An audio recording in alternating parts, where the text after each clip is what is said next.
ഈശോ മിശിഹായിൽ പ്രിയപ്പെട്ടവരെ, മന്ന എന്ന പരിപാടിയിലേക്ക് നിങ്ങളെല്ലാവരെയും വളരെ സ്നേഹത്തോടെ സ്വാഗതം ചെയ്യുന്നു.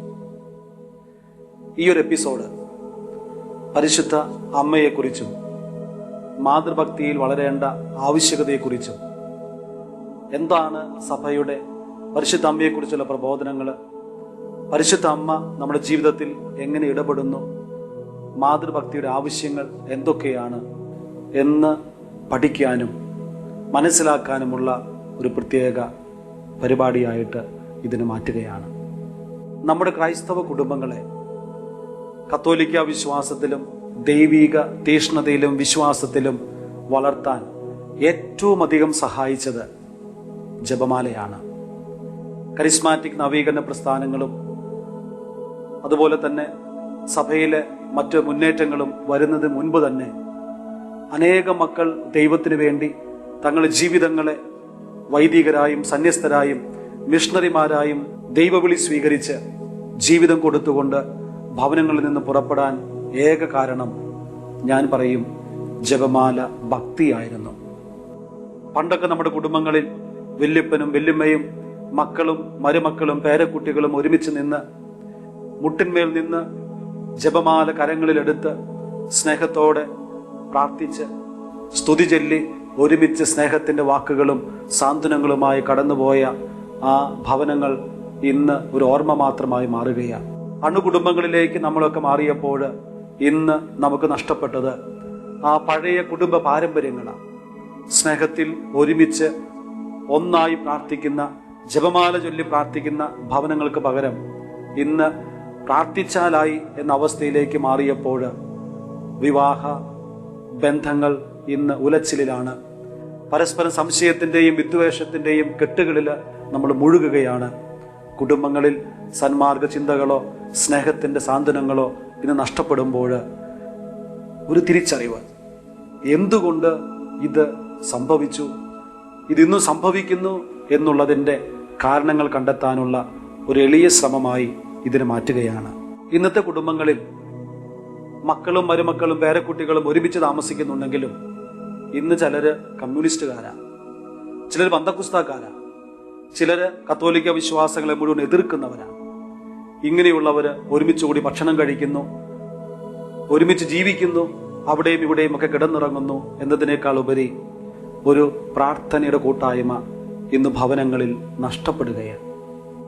എനിക്ക് ഏറ്റവും അധികം വിഷമം തോന്നാറ്, ഇന്ന് ഓരോ ക്രിസ്ത്യാനിയും കത്തോലിക്കനാണ് എന്ന് പറഞ്ഞ് പാരമ്പര്യത്തിന്റെ അവകാശവാദങ്ങൾ ഉന്നയിക്കുമ്പോഴും കയ്യിൽ ജപമാല പിടിക്കാനോ ജപമാല ധരിക്കാനോ പോലും നാണക്കേടുള്ളവനായി തോന്നാറുണ്ട്. സെമിനാരിയിൽ പഠിച്ചുകൊണ്ടിരുന്നപ്പോൾ എന്നെ ഏറ്റവും അധികം വേദനിപ്പിച്ചിരുന്ന ഒരു യാഥാർത്ഥ്യം ഇതായിരുന്നു.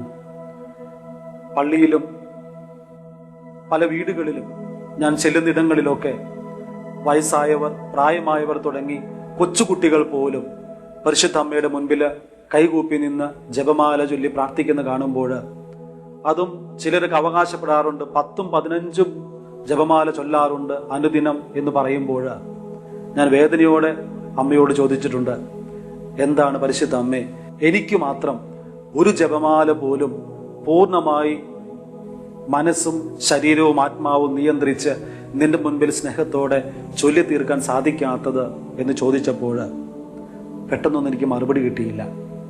പക്ഷെ ഒരു ദിവസം എൻ്റെ ആത്മാവിൽ പരിശുദ്ധ അമ്മയുടെ ഒരു ചെറിയ ശബ്ദം കേട്ടു. നിനക്ക് ജപമാല സ്നേഹത്തോടെ ചൊല്ലി പ്രാർത്ഥിക്കാൻ കഴിയാത്തതിൻ്റെ കാരണം, അടുത്തൊരു ചോദ്യമായിരുന്നു എൻ്റെ മുമ്പിൽ വെച്ചത്. ഈശോ ചോദിക്കുന്നൊരു ചോദ്യം, നിനക്കറിയാവോ എൻ്റെ അമ്മയെ ഞാൻ ആർക്കാണ് ഏൽപ്പിച്ചത്? കാൽവരി മലയിൽ ലോകത്തിന്റെ പാപങ്ങൾ മുഴുവൻ വഹിച്ചുകൊണ്ട് ഞാൻ കുരിശിൽ കിടന്നപ്പോൾ എൻ്റെ അമ്മയെ ഞാൻ ഏൽപ്പിച്ചത് യോഹന്നാനെ ആയിരുന്നു. മറ്റ് 12 അപ്പസ്തോലന്മാരിൽ നിന്ന് വ്യത്യസ്തനായി യോഹന്നാനെ മാത്രം തിരഞ്ഞെടുക്കാനുള്ള കാരണം, എന്നെ ഏറ്റവും അധികം സ്നേഹിച്ചിരുന്ന, ഞാൻ ഏറ്റവും അധികം സ്നേഹിച്ചിരുന്ന ശിഷ്യനാണ് യോഹന്നാൻ. എൻ്റെ ബന്ധുക്കളെയോ എൻ്റെ വീട്ടുകാരെയോ എൻ്റെ അമ്മയെ ഏൽപ്പിക്കുന്നതിന് പകരം എന്നെ അധികം സ്നേഹിക്കുന്ന, ഞാൻ ഏറ്റവും അധികം സ്നേഹിക്കുന്ന വ്യക്തിക്ക് മാത്രമേ ഞാൻ എൻ്റെ അമ്മയെ കാൽവരി മലയിൽ കൊടുത്തുള്ളൂ. ഇന്ന് നിനക്ക് എൻ്റെ അമ്മയെ ഞാൻ തരാത്തതിന് കാരണം നീ എന്ന് എന്നെ സ്നേഹിക്കുന്ന, ഞാൻ സ്നേഹിക്കുന്ന ആ യോഹന്നാന്റെ തലത്തിലേക്ക് ആത്മാർത്ഥമായിട്ട് ഉയരും. അന്നേ നിനക്ക് എൻ്റെ അമ്മയെ വിളിച്ച് സ്നേഹത്തോടെ പ്രാർത്ഥിക്കാൻ പറ്റൂ. അമ്മയെ എന്ന് വിളിക്കുമ്പോൾ ആ അനുഭവം നിനക്ക് മനസ്സിലും ഹൃദയത്തിലും അനുഭവപ്പെടാൻ സാധിക്കും. പ്രിയപ്പെട്ടവരെ, കണ്ണുനീരോടുകൂടിയാണ് അന്നത്തെ എൻ്റെ വ്യക്തിപരമായ പ്രാർത്ഥന ഞാൻ അവസാനിപ്പിച്ചത്. ഞാൻ ഇന്നും ഇനിയും ഒരു യോഹന്നാന്റെ തലത്തിലേക്ക് ഉയരുമ്പോഴേ എൻ്റെ ജീവിതത്തിലെ പാപത്തിന്റെ കെട്ടുകൾ അഴിച്ചു മാറ്റിക്കൊണ്ട് സ്നേഹത്തിന്റെ തീവ്രതയിൽ യോഹന്നാനെ പോലെ അവന്റെ മാറിൽ ചാരിക്കിടക്കുന്ന, അവന്റെ കരങ്ങൾ പിടിക്കുന്ന, അവന്റെ സ്നേഹം പങ്കുവെക്കുന്ന യോഹന്നാന്റെ തലത്തിലേക്ക് ഉയരുമ്പോഴാണ് ജപമാല മണികൾക്ക് ജീവൻ വെക്കുന്നത്. റോസറി അല്ലെങ്കിൽ കൊന്ത എന്ന വാക്ക് കടന്നു വരുന്നത് ലത്തീൻ ഭാഷയിലെ റൊസാരിയം എന്ന വാക്കിൽ നിന്നാണ്. ഇതിന്റെ അർത്ഥം റോസ് ഗാർഡൻ അല്ലെങ്കിൽ ഗാർലൻഡ് ഓഫ് റോസസ് എന്നാണ്. റോസ് ഗാർഡൻ എന്ന് പറയുമ്പോൾ റോസാ പൂക്കളുടെ തോട്ടം, അല്ലെങ്കിൽ ഗാർലൻഡ് ഓഫ് റോസസ് എന്ന് പറയുമ്പോൾ റോസാ പുഷ്പങ്ങളുടെ ഒരു മാല. പ്രാർത്ഥനയുടെ മണികൾ കൂട്ടിച്ചേർത്ത് ഒരു മാല പോലെ കൈകളിൽ സൂക്ഷിക്കുന്ന ജപമാല അല്ലെങ്കിൽ കൊന്ത വാക്കിന്റെ അർത്ഥം ഇതാണ്, റോസാ പൂക്കളുടെ ഒരു മാല. പ്രിയപ്പെട്ടവരെ, പ്രാർത്ഥനയുടെ മന്ത്രങ്ങൾ കൂട്ടിച്ചേർത്ത് വെക്കുന്ന, അല്ലെങ്കിൽ ദൈവത്തിന്റെ ദൈവിക രഹസ്യങ്ങളെ കൂട്ടിച്ചേർത്ത് വെക്കുന്ന ഒരു പ്രാർത്ഥനയുടെ മാലയാണ് ജപമാല എന്നാദ്യമേ തിരിച്ചറിയേണ്ടിയിരിക്കുന്നു. 16-ാം നൂറ്റാണ്ടില് 5-ാം പിയൂസ് മാർപ്പാപ്പയാണ് സന്തോഷം, ദുഃഖം, മഹിമ എന്നീ 3 രഹസ്യങ്ങൾ കൂട്ടിച്ചേർത്ത് 153 മണിജപമാല സഭയിൽ ഔദ്യോഗികമായി പ്രഖ്യാപിച്ചത്. 2002 ജോൺ പോൾ 2 മാർപ്പാപ്പ ഈ 3 രഹസ്യങ്ങളുടെ കൂടെ പ്രകാശത്തിന്റെ രഹസ്യം എന്ന് പറയുന്ന ഒരു രഹസ്യം കൂടി കൂട്ടിച്ചേർത്ത് ജപമാലയിൽ 20 ദൈവീക രഹസ്യങ്ങൾ ധ്യാനിക്കുന്ന രീതിയിലുള്ള ഒരു പ്രാർത്ഥനയുടെ ഒരു മാലയാക്കി മാറ്റിയിരിക്കുന്നത്. വിശുദ്ധ ഡൊമിനിക്കിന് ട്രോവില്ലെ എന്ന ദേവാലയത്തിൽ വെച്ച് പരിശുദ്ധ അമ്മ നൽകിയ ദർശനത്തിലൂടെയാണ് ജപമാല ചരിത്രത്തിലേക്ക് ആദ്യമായി കടന്നു വരുന്നത്. ആദിമ സഭയിലൊക്കെ പരിശുദ്ധ അമ്മയോട് പ്രാർത്ഥിക്കുന്ന, പരിശുദ്ധ അമ്മയുടെ മധ്യസ്ഥം യാചിക്കുന്ന അനേകം വിശുദ്ധരും വ്യക്തികളും ഉണ്ടായിരുന്നെങ്കിലും ജപമാല എന്ന പ്രാർത്ഥനാ രീതി വിശുദ്ധ ഡൊമിനിക്കിലൂടെ സഭയിലേക്ക് കൈവന്നിരിക്കുന്നതാണ്. 1569 കോൺസുവെരൂന്ത് റൊമാനി പൊന്തിഫിച്ചസ് എന്ന് പറയുന്ന ബുള്ളായിലൂടെ ഡൊമിനിക്കൻ മാർപ്പാപ്പ ഔദ്യോഗികമായി സഭയുടെ പ്രാർത്ഥനയായി സഭയിൽ ഓരോ വിശ്വാസികൾക്കും വളരെ സ്നേഹത്തോടെ പ്രാർത്ഥിക്കാവുന്ന ഒരു രൂപമായി ജപമാലയെ പ്രഖ്യാപിച്ചു. ഇന്ന് പലരും ജപമാല കരങ്ങളെടുക്കുമ്പോൾ ചൊല്ലുമ്പോൾ പറയുന്ന കേൾക്കാറുണ്ട്, ഉറക്കം വരുന്നു, മനസ്സ് പല വിചാരങ്ങളിൽ മുഴുകിപ്പോകുന്നു, ഒന്ന് കോൺസെൻട്രേറ്റ് ചെയ്യാൻ പോലും സാധിക്കാത്ത അവസ്ഥയിൽ മനസ്സ് പതറുകയാണ്. ഒത്തിരി പേര് കുമ്പസാരത്തിലും മറ്റ് വ്യക്തിപരമായ അനുഭവങ്ങൾ പങ്കുവെക്കുമ്പോഴും ഇങ്ങനെ പറയുന്നുണ്ട്, ജപമാല പ്രാർത്ഥിക്കാൻ പോലും പറ്റുന്നില്ല. ഇവിടെ തിരിച്ചറിയേണ്ടത്, ഒരു ജപമാല ചൊല്ലുമ്പോൾ എന്ത് സംഭവിക്കുന്നു എന്നുള്ള, അല്ലെങ്കിൽ എന്താണ് നാം ചെയ്യുന്നത് എന്നുള്ള തിരിച്ചറിവ് നഷ്ടപ്പെടുന്നത് കൊണ്ടാണ്. ഞാൻ ഓർക്കുകയാണ്, വർഷങ്ങൾക്ക് മുമ്പ് ഞാൻ തൃശ്ശൂരിൽ നിന്നും എൻ്റെ വീട്ടിലേക്ക് ഒരു പ്രൈവറ്റ് ബസ്സിൽ യാത്ര ചെയ്യുകയാണ്. വശത്തുള്ള ഒരു സീറ്റിൽ ഞാൻ ശാന്തമായിരുന്നു. കുറച്ചു കഴിഞ്ഞപ്പോൾ ഈ പ്രൈവറ്റ് ബസ്സിൽ നിന്നും റെക്കോർഡ് ചെയ്ത പാട്ട് കേൾക്കാൻ തുടങ്ങി. പല പാട്ടുകളും കേട്ടു. പക്ഷെ ഒന്നിലും എൻ്റെ മനസ്സ് ശ്രദ്ധ കേന്ദ്രീകരിക്കാതെ ഞാനിങ്ങനെ പല ചിന്തകളിലും മുഴുകി ഇങ്ങനെ ഇരിക്കുകയാണ്. പെട്ടെന്ന് ഒരു പാട്ട് റെക്കോർഡിലൂടെ കേൾക്കാൻ തുടങ്ങിയപ്പോൾ എൻ്റെ മനസ്സും ശരീരവും പെട്ടെന്ന് അത് ശ്രദ്ധിക്കാൻ തുടങ്ങി. അതിൻ്റെ ഓരോ വരികളും ജീവൻ വെക്കുന്നത് പോലെ എനിക്ക് തോന്നി. ആ പാട്ട് എൻ്റെ ശരീരത്തിലും മനസ്സിലും വലിയ ആഹ്ലാദം, എന്തെന്നില്ലാത്തൊരു സന്തോഷം ഈ പാട്ട് കേട്ടപ്പോൾ പെട്ടെന്ന് അങ്ങ് നിറയാൻ തുടങ്ങി. വളരെ ആത്മനിർവൃതിയോടുകൂടി ആ പാട്ട് കേട്ട് ഞാൻ അവിടെ ഇരുന്നു. ആ പാട്ട് കഴിഞ്ഞ് ഉടനെ അടുത്ത പാട്ട് റെക്കോർഡിൽ പുറത്തു വന്നപ്പോൾ ഞാൻ എൻ്റെ സീറ്റിൽ നിന്നും പെട്ടെന്ന് ചാടി എഴുന്നേറ്റ് ഡ്രൈവറുടെ അടുത്തേക്ക് ചെന്ന് പെട്ടെന്ന് ചോദിച്ചു, ഇപ്പോൾ നിങ്ങൾ വെച്ചിരിക്കുന്ന ഈ കാസറ്റ് അതൊന്ന് തരാമോ, ഒന്ന് കാണാനായിട്ട്. അദ്ദേഹം ചോദിച്ചു, എന്താ കാര്യം? ഇപ്പോൾ കേട്ട ആ പാട്ട് എനിക്ക് ഒത്തിരി ഇഷ്ടപ്പെട്ടു, അത് ഏത് കാസറ്റാണ്, CD ആണ് എന്നൊന്ന് അറിയാൻ വേണ്ടിയിട്ടാണ്. അദ്ദേഹം അതിൻ്റെ കവർ എന്നെ കാണിച്ചു തന്നു. ഞാൻ ആ പാട്ടിൻ്റെ വരികളിലൂടെ ആരൊക്കെയാണ് പാടിയിരിക്കുന്നത്, ആരൊക്കെയാണ് എഴുതിയിരിക്കുന്നത് എന്ന ആ പുറം ഒന്ന് നോക്കിയപ്പോൾ എനിക്ക് വളരെ സന്തോഷമായി. എന്നെ ഇത്രയും അധികം സന്തോഷിപ്പിക്കാനുള്ള കാരണം ചിലപ്പോൾ നിങ്ങളും തോന്നിയിട്ടുണ്ടാകും, ഒരു പാട്ട് കേട്ട് എന്താ ഇങ്ങനെയെന്ന്. അതിന് കാരണം ഇതാണ്. ഞാൻ നോവിഷേറ്റിൽ പഠിക്കുമ്പോൾ ഏതോ ഒരു ദൈവീക പ്രേരണയാല് ഞാൻ തന്നെ കുറിച്ചു വെച്ച പാട്ടാണ്, വരികളാണ് ഞാൻ അവിടെ കേട്ടത്. അന്ന് ഈ പാട്ട് ട്യൂൺ ചെയ്യാനായി എൻ്റെ സഭയിലെ അത്യാവശ്യം നന്നായിട്ട് പാട്ട് പാടുന്ന ഒരു സഹോദരനെ ഞാൻ ഏൽപ്പിച്ചു. ഏതാനും വർഷങ്ങൾ കഴിഞ്ഞു, അത് പ്രകാശം കണ്ടില്ല, പുറത്തു വന്നില്ല. ഞാൻ നോക്കിയപ്പോൾ ഞാൻ ആർക്ക് ഈ പാട്ട് ട്യൂൺ ചെയ്യാൻ കൊടുത്തോ അദ്ദേഹം തന്നെ ആ സഹോദരന്റെ പേരിൽ ഈ പാട്ട് ഇറക്കിയിരിക്കുകയാണ്. കെസ്റ്റർ ഈ പാട്ട് പാടിയിരിക്കുന്നു. ആ പാട്ടിന്റെ ഒരു കോപ്പി പിന്നീട് ഞാൻ വാങ്ങി വെക്കുകയുണ്ടായി. പ്രിയപ്പെട്ടവരെ, ഒന്ന് തിരിച്ചറിയുക, ഞാൻ എഴുതിയ പാട്ടിന്റെ വരികള് കെസ്റ്ററിന്റെ വാക്കുകളിലൂടെ അറിയാതെ വർഷങ്ങൾക്ക് ശേഷം ഞാൻ കേട്ടപ്പോൾ എൻ്റെ മനസ്സിൽ എന്തുമാത്രം സന്തോഷം നിറഞ്ഞോ അതേ അനുഭവമാണ് വാസ്തവത്തിൽ ഓരോ ജപമാലയും ചൊല്ലുമ്പോൾ സംഭവിക്കുന്നത്. എൻ്റെ മുൻപിൽ പരിശുദ്ധ അമ്മ വന്ന് നിന്ന് 3 വ്യക്തികളുടെ വാക്കുകൾക്ക് മുൻപിൽ വർഷങ്ങൾക്ക് മുമ്പ് അമ്മ എങ്ങനെ നിന്നോ അതേ അവസ്ഥയിൽ നിൽക്കുന്ന സമയമാണ് ഓരോ ജപമാല പ്രാർത്ഥനയുമെന്ന് അന്ന് എൻ്റെ മനസ്സിൽ ദൈവം അടിവരയിട്ട് കുറിച്ചു വെച്ചു. ജപമാല പ്രാർത്ഥനയിൽ കൃത്യമായിട്ട് നന്മ നിറഞ്ഞ മറിയമേ എന്നുള്ള പ്രാർത്ഥനയിൽ നമ്മൾ പ്രാർത്ഥിക്കുക ഗബ്രിയേൽ ദൂതന്റെ വാക്കുകളാണ്.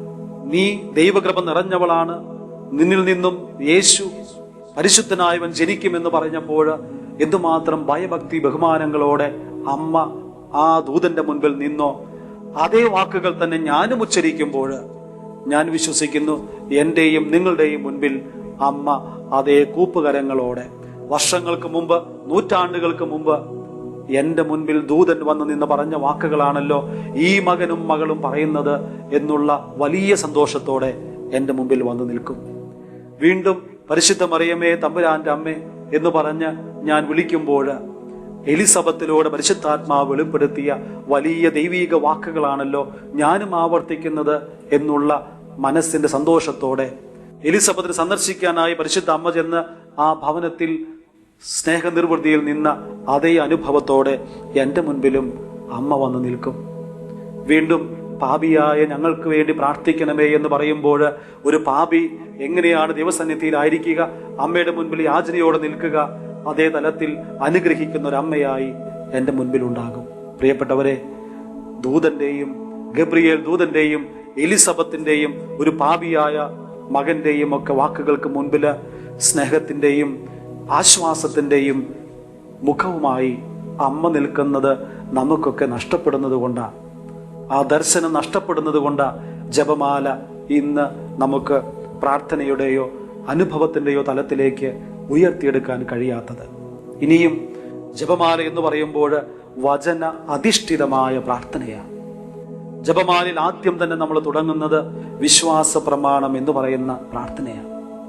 ഞാൻ വിശ്വസിക്കുന്നു പാരമ്പര്യമായിട്ട് എക്സോസിസം നടത്തുന്ന, പിശാചുബാധ ഒഴിവാക്കുന്ന ഏതൊരു വൈദികനോടും സംസാരിച്ചപ്പോഴും അവരൊക്കെ വെളിപ്പെടുത്തുക പിശാചിനോട് കൽപ്പിക്കാനുള്ള ഏറ്റവും അധികാരമുള്ള വാക്കുകളാണ് വിശ്വാസ പ്രമാണം. സർവശക്തനായ ദൈവത്തിൽ ഞാൻ വിശ്വസിക്കുന്നു, പിതാവും പുത്രനും പരിശുദ്ധാത്മാവിലും വിശ്വസിക്കുന്നു എന്ന് പറഞ്ഞ് പിശാചിനെതിരെ ഏറ്റവും ശക്തമായ ആയുധമായി ഉപയോഗിക്കുന്ന വിശ്വാസ പ്രമാണം. അപ്പൊ തിരിച്ചറിയുക, സഭയുടെ ഏറ്റവും വലിയ വിശ്വാസ പ്രഖ്യാപനമാണ് ഓരോ ജപമാലയിലും ഞാനും നിങ്ങൾ നടത്തുന്നത്.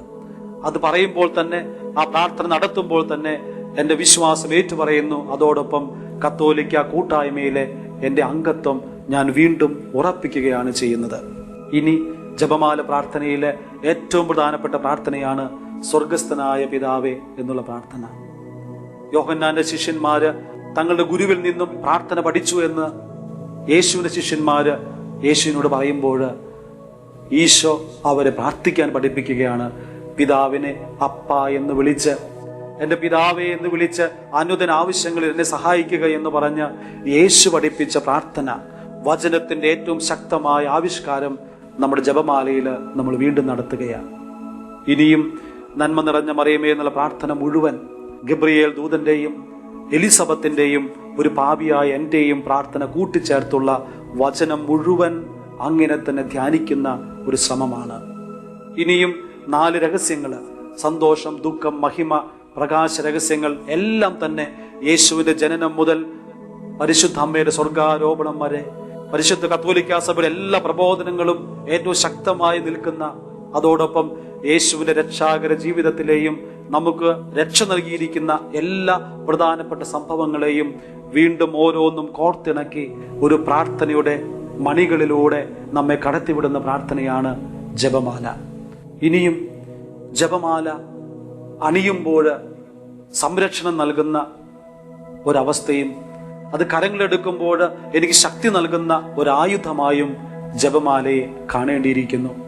ഒരു കാര്യം തിരിച്ചറിയുക, നീ നിന്റെ ശരീരത്തിൽ ജപമാല അണിയുമ്പോൾ അത് ശക്തമായ ദൈവിക സംരക്ഷണത്തിന്റെ അടയാളമാണ്. നീ കരങ്ങളെടുത്ത് പ്രാർത്ഥിക്കുമ്പോൾ നിന്നെ പാപത്തിൽ നിന്നും പ്രലോഭനങ്ങളിൽ നിന്നും വിടുതലും ശക്തിയും നൽകുന്ന, ചെറുത്തു നിൽക്കാൻ അധികാരം നൽകുന്ന ഒരു പ്രാർത്ഥനയുടെ ആയുധമായി ജപമാല മാറുന്നുണ്ട്, മാറുകയും ചെയ്യും എന്ന് ഉറപ്പ് നൽകുകയാണ്. എവിടെയൊക്കെ പരിശുദ്ധ അമ്മ സ്വയം വെളിപ്പെടുത്തിയോ, ദർശനങ്ങളുടെയും അപ്പാരിഷൻസിലൂടെയും വെളിപ്പെടുത്തിയോ, അവിടെയൊക്കെ ജപമാലയിലൂടെ പ്രാർത്ഥിക്കേണ്ടതിന്റെ ആവശ്യകത ഊന്നി പറയുന്നുണ്ട്. 1858 ഫെബ്രുവരി 11 ബർണദീത്ത എന്ന് പറയുന്ന ഒരു സാധാരണ ബാലികയ്ക്ക് 18ഓളം പ്രാവശ്യം ലൂർദില് ഒരു ചെറിയ ഗ്രോട്ടോയിൽ പരിശുദ്ധ അമ്മ സ്വയം വെളിപ്പെടുത്തുകയാണ്. അമ്മ പറയുന്ന ഏറ്റവും പ്രധാനപ്പെട്ട ആശയം ഇതാണ്: പാപികളുടെ മാനസാന്തരത്തിന് വേണ്ടി ജപമാല ചൊല്ലി പ്രാർത്ഥിക്കുക. അത് നൽകുന്ന ഏറ്റവും വലിയ സന്ദേശം ഇതാണ്: പിശാച് മനുഷ്യരെ പാപത്തിലേക്ക് നയിക്കുമ്പോൾ ഞാൻ അമലോത്ഭവയാണ്, എന്റെ മേൽ പിശാചിന് യാതൊരു അധികാരവും ഉണ്ടായിരുന്നില്ല, എന്നെ നിയന്ത്രിക്കാനോ എന്നെ കീഴടക്കാനോ പിശാചിന് പറ്റിയില്ല. അതുകൊണ്ട് ഈ പിശാചിനെതിരെ എന്നോട് ചേർന്ന് പ്രാർത്ഥിക്കൂ എന്ന് പറഞ്ഞ് ജപമാല ചൊല്ലി പ്രാർത്ഥിക്കുന്ന, പാപികളുടെ മാനസാന്തരത്തിന് വേണ്ടി ആഹ്വാനം ചെയ്യുന്ന അമ്മയെ അവിടെ കാണാൻ പറ്റും. ഇനിയും 1917 മെയ് 13 മുതൽ 6 മാസം തുടർച്ചയായി എല്ലാ മാസവും 13 ഫാത്തിമയിലെ 3 കുട്ടികൾക്ക് പരിശുദ്ധ അമ്മ വെളിപ്പെടുത്തി കൊടുക്കുകയാണ്. പാപികളുടെ മാനസാന്തരത്തിന് വേണ്ടി, പ്രത്യേകം റഷ്യയുടെ മാനസാന്തരത്തിന് വേണ്ടി, വരാൻ പോകുന്ന ലോകമഹായുദ്ധങ്ങളിൽ നിന്നും രക്ഷപ്പെടാൻ വേണ്ടി പ്രത്യേകം പ്രാർത്ഥിക്കുക. പ്രിയപ്പെട്ടവരെ, ഒരു കാര്യം തിരിച്ചറിയുക: പാപങ്ങളുടെ പട്ടികയിൽ നിന്നും ദൈവജനത്തെ മാറ്റി നിർത്താനുള്ള ഏറ്റവും ശക്തമായ ആയുധമായി പരിശുദ്ധ അമ്മ മാറുകയാണ്. പിശാചിന് തന്റെ മേൽ ഒരു അധികാരമില്ലെന്ന് അമ്മ ജീവിതത്തിലുടനീളം തെളിയിച്ചു. അമലോത്ഭവയാണ് എന്ന് സ്വയം ലൂർദിൽ വെളിപ്പെടുത്തുമ്പോൾ നമ്മോട് പറയുകയാ, ഈ പാപമില്ലാത്ത അവസ്ഥയിലേക്ക് നീയും ഞാനും ഉണരണമെങ്കിൽ, വളരണമെങ്കിൽ ജപമാല നിന്റെ കരങ്ങളിൽ വേണം. ഈ കാലഘട്ടത്തിന്റെ ഒരു വലിയ പ്രത്യേകതയാണ് അനേക സ്ഥലങ്ങളിൽ പരിശുദ്ധ അമ്മ പ്രത്യക്ഷപ്പെട്ട് ദൈവിക സന്ദേശങ്ങൾ നൽകുന്നത്. പല സ്ഥലങ്ങളിലും രക്തക്കണ്ണീരൊഴുക്കുന്ന, പാല്, തേൻ, എണ്ണ എന്നീ വിധങ്ങളിലൊക്കെ ശരീരത്തിൽ നിന്നും പുറത്തേക്ക് വന്നുകൊണ്ട് അമ്മ സ്വയം വെളിപ്പെടുത്തുന്ന ഏറ്റവും വലിയ കാര്യം എന്താണെന്ന് ചോദിച്ചാല്, അത്ഭുതങ്ങളുടെ പുറകെ പോകുന്ന മനുഷ്യരിൽ വ്യത്യസ്തമായി എന്നെ ചിന്തിപ്പിക്കുന്നത്, എവിടെയൊക്കെ ഈ വെളിപ്പെടുത്തൽ നൽകുന്നുണ്ടോ അവിടെയൊക്കെ ജപമാല ഉണരാൻ തുടങ്ങിയിട്ടുണ്ട്.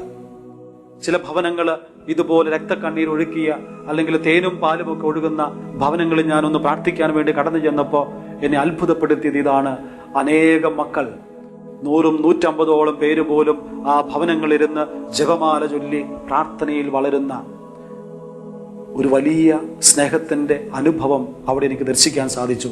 രൂപത്തിൽ നിന്ന് എന്തിനു വന്നു എന്നതിനേക്കാൾ ഉപരി ഈ ഒരു അടയാളം നമ്മെ പ്രാർത്ഥനയിലേക്കും ജപമാലയിലേക്കും നയിക്കുന്നു എന്നുള്ള തിരിച്ചറിവാണ് എന്നെ ഏറ്റവും അധികം സന്തോഷിപ്പിക്കുന്നത്. പരിശുദ്ധമ്മ എവിടെയൊക്കെ വെളിപ്പെടുത്തുന്നുണ്ടോ, സ്വയം തന്നെ മറ്റു പലർക്കും വെളിപ്പെടുത്തി കൊടുക്കുന്നോ, അവിടെയൊക്കെ ആവശ്യപ്പെടുന്നത് ജപമാല ചൊല്ലി പാപികളെ മാനസാന്തരത്തിന് വേണ്ടി പ്രാർത്ഥിക്കാനാണ്. എന്റെ ജീവിതത്തിൽ തന്നെ മനുഷ്യന് അസാധ്യമായൊരു അത്ഭുതം പരിശുദ്ധ അമ്മ ജപമാലയിലൂടെ പ്രവർത്തിച്ചത് ഞാൻ പെട്ടെന്ന് ഓർക്കുകയാണ്. വർഷങ്ങൾക്ക് മുമ്പ് ഞാൻ ഞങ്ങളുടെ തൃശ്ശൂരുള്ള കാൽവരി ആശ്രമത്തിൽ ഒരു അംഗമായി, ഒരു വൈദികനായി ജോലി ചെയ്യുന്ന സമയം ഒരു ദിവസം ഒരു പ്രേക്ഷിത സഹോദരി തൻ്റെ 18-19 വയസ്സുള്ള ഒരു മകളുമായി എന്നെ കാണാൻ വന്നു. എന്നെ കണ്ടപ്പോൾ തന്നെ ഈ പ്രേക്ഷിത പെട്ടെന്ന് ഇരുന്നിരുന്ന കസേരയിൽ നിന്ന് ചാടി എഴുന്നേറ്റ് എൻ്റെ 2 കൈകളും കൂട്ടിച്ചേർത്ത് പിടിച്ചിട്ട് വാവിട്ട് നിലവിളിക്കുന്ന പോലെ കരയാൻ തുടങ്ങി. ഞാൻ ആശ്വസിപ്പിക്കാൻ ശ്രമിച്ചു. എന്താണ് കാരണം? കരച്ചു നിർത്ത്, കാര്യമെന്താണെന്ന് പറ എന്ന് പറഞ്ഞ് ആശ്വസിപ്പിക്കാൻ ശ്രമിച്ചപ്പോഴും ഈ മകൾ തേങ്ങലടക്കിക്കൊണ്ട് ഇങ്ങനെയാണ് പറഞ്ഞത്: അച്ഛാ, ഇനി ഞങ്ങൾ എന്തിനാ ജീവിക്കുന്നത്? ഞങ്ങളുടെ ജീവിതത്തിലെ സകല പ്രതീക്ഷകളും നഷ്ടപ്പെട്ടു അച്ഛാ. ഇങ്ങനെ ജീവിക്കുന്നതിൽ സന്തോഷമില്ലല്ലോ. എന്താ ദൈവം ഞങ്ങളോട് ഇങ്ങനെ കാണിക്കുന്നേ? ഞാൻ കാര്യം ചോദിച്ചു. അച്ഛാ, എൻ്റെ മകൾക്ക് വയസ്സ് 19 പക്ഷെ ഇതുവരെ ആർത്തവം നടന്നിട്ടില്ല. പല ഡോക്ടർമാരെയും പ്രത്യേകിച്ച് ഗൈനക്കോളജിസ്റ്റുകളെ പോലും പോയി കണ്ടു. കുറെ നാളുകളായി മരുന്ന് കഴിക്കുന്നു. ഇതുവരെ പീരീഡ്സ് തുടങ്ങിയിട്ടില്ല. കഴിഞ്ഞ ദിവസം വിദഗ്ധമായ ഒരു പരിശോധനയ്ക്കായി ഒരു ഗൈനക്കോളജിസ്റ്റിനെ കാണിച്ചപ്പോൾ അദ്ദേഹം ഒരു സ്കാനിങ്ങിന് നിർദ്ദേശിച്ചു. റിസൾട്ട് കൈകളിൽ എടുത്തുകൊണ്ട് അദ്ദേഹം എന്നെയും ഭർത്താവിനെയും മുറിയിലേക്ക് വിളിപ്പിച്ച് ഇങ്ങനെയാണ് പറഞ്ഞത്: ഈ മകളെ ദയവായി വിവാഹം കഴിച്ചയപ്പിക്കരുത്. കാരണം ചോദിച്ചപ്പോൾ പറയുകയാണ്, മകൾക്ക് ഒരിക്കലും അമ്മയാകാൻ കഴിയില്ല. വേവലാതിയോടുകൂടെ ചോദിച്ചു, എന്താണ് കാരണം? ഉടനെ പറയുകയാണ്, ഈ മകളുടെ ശരീരത്തിൽ ഫിലോപ്പിയൻ ട്യൂബ് എന്ന് പറയുന്ന ഒരു അവയവമില്ല. അണ്ഡാശയവും ഗർഭാശയവും തമ്മിൽ ബന്ധിപ്പിക്കുന്ന ഈ ട്യൂബ് ഇല്ലാത്തത് കൊണ്ട് അണ്ഡം ഗർഭാശയത്തിലേക്ക് എത്തുന്നില്ല. ഉൽപ്പാദിപ്പിക്കപ്പെടുന്നുണ്ടെങ്കിലും അത് അവിടേക്ക് എത്തിപ്പെടാത്തത് കൊണ്ട് ഗർഭധാരണം നടക്കുകയില്ല. മക്കൾ വേണ്ട എന്ന് ചിന്തിക്കുന്ന പുരുഷന്മാർക്ക് മാത്രം വിവാഹം കഴിച്ചു കൊടുക്കാവൂ എന്ന് പറഞ്ഞ് ഞങ്ങൾ മടക്കി വിട്ടു.